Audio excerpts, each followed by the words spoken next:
Bonjour na bandeko nyonso oyo bokolanda émission nanga na mokolo ya lelo. Naye kaka mpona koannonce na babone nanga eza pe na bamosusu basi bayebi. Bamosusu pe bayebi te. Koannonce bino sango ya mawa famille BCBG. Na notre drummer ya munene na kombo ya Seguin. Aza lisusu te akufi atiki biso. Que son âme repose en paix et puis mes condoléances la famille Mobimba surtout où il y a des konabiso ya mobali vraiment eza pasi kokufi sa moto ou aza cher pona yo famille na ye batikali na pasi famille na ye musicale batikali na pasi asali vraiment vide makasi na musique ya JB piana na wenge BCBG. Notre frère Nakombo ya Seguin, qui son âme repose en paix, et salut vraiment passé, les vanités, mokili oyo eza ya biso te, tozali na biso, ba lekinzela. Vraiment, bon meka kotala, moi ba extrait moké mama bijou, azweli bino, ba boni nangai. Merci. Seguin Mignon Magnata, drummer ya BCBG à Koufi. Nouvelle Oyo Koye, na après-midi, il y a jeudi 19 décembre Oyo, selon l'information, ezali après accident Oyo Sala Mikolo Eleki, et pesa ke pasi na lokolo Oyo Sala ki keba évacuer libanda ya mboka, bamekaki, basali nyoso, mais simbika kate, chef d'orchestre, ya groupe cher, ya papa chéri Jibem Piana BCBG, azongi simoli mwepa ya Kolonzambe. Akufi lelo, Afrika lelo après-midi. Ngapi na vanda ki copine mo boyanga Patricia Lekai abenginga vu que nous avons contact commerce abenginga ebisinga binanga to bisono na se déplacer qui place na kindaki na se déplacer bien na couloir écoute appelle à Patricia na yambi ebisinga binanga espena zo kanini ngapsi zo kanini ebisinga binanga na côté na live bakali na maman leke ba Seguin a Mathias oli la biseka na bia lokuta depuis bandi ko kosele makamba ko sele bakati likolo ba kosele o boy ba kosele boy bazo kosele makamba za lokuta eza ngo lokuta tanga le bon tellement que ba rumeur comme ko mebele na kombo na ye ba ko ko kosele makamba ba muso kosele be miso ko lo ba n'importe quoi na kipete ton copine nga wana akati après on a fait la veille après la monde m'appelle comme coco moi pas toi comme quoi identifier là toi pas moi identifier là toi pas moi identifier là après le tombe téléphone bien Kanza Rosa Kanza petit frère né et bien il est petit dans son là souvent c'est allô comment il dit comment bien il a eu votre traitement d'ozoa et de ça que awa et ça qui simba qui remonte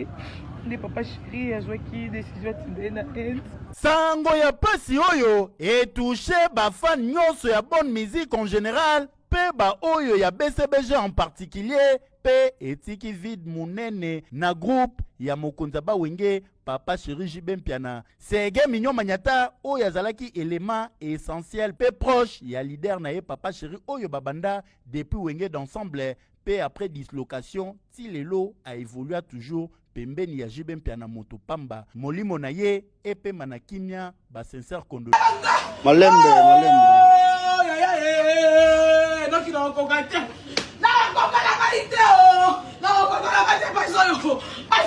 Voilà, là nous sommes dans la résidence Seguin Mignon. Alors nous filmons comme ça pour montrer au monde que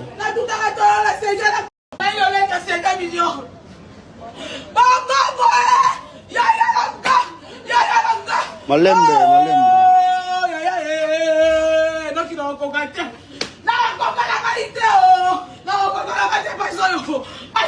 Voilà, là nous sommes dans la résidence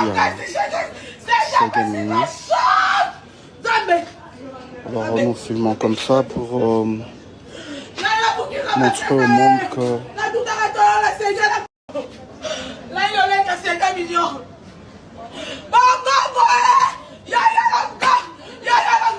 Malembe, malembe.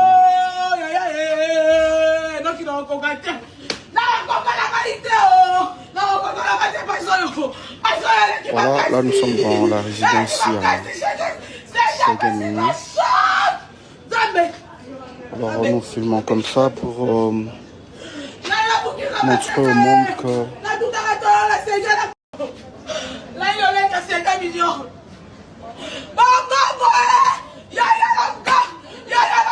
Malembe, malembe.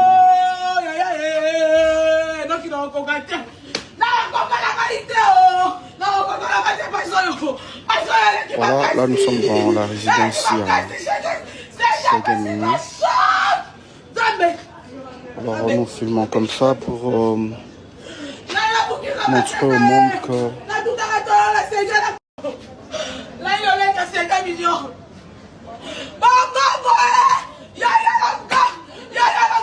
Malembe, malembe.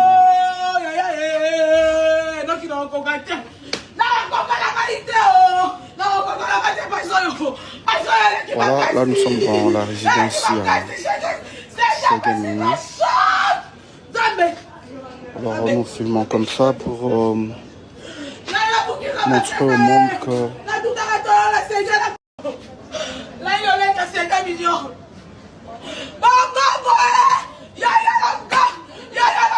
Malembe, malembe.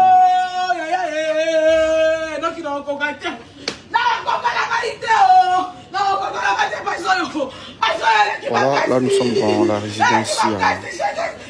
Segemini. Alors nous filmons comme ça pour montrer au monde que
bauta bapoto biloko kitoko ezawa awa toza na nyonso tosepelaka na matonge kotala mama bijou tosepelaka mama bijou ata na baide ya malamu tosala makambo ya kitoko bato minene bazoya bapaya banini nyonso tu eza nango biso bakulu na bazalaka te toza kimia waka nde bozomona eza epa mwa ya poto tika detika mama bijou toyambaka bato minene ya jete epuis mama bijou atiki biso te ate esu boutique ate boutique nyonso koluka ezali ezala parfum ezala dedora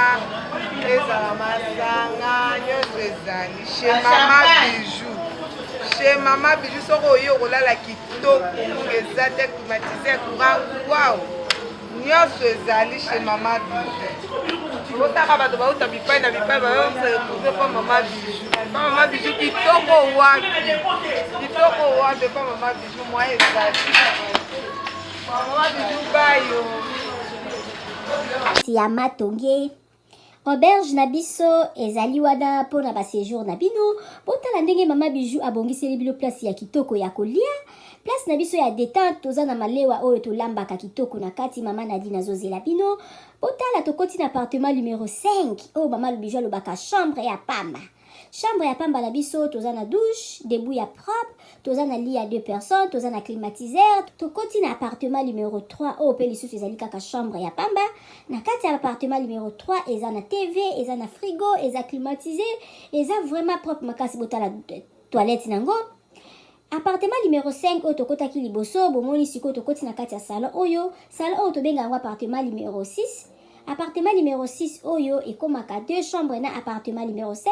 botala cuisine na biso ndenge eza kitoko toza na ba chambre salon cuisine toza na chambre salon cuisine toza na 2 chambres salon cuisine toza pe na ba chambre simple botala place tobongisi mpona koya kosala mwa repos bapaya koya kovanda botala appartement na biso ndenge eza kitoko appartement numéro 1 oyo tokoti na kati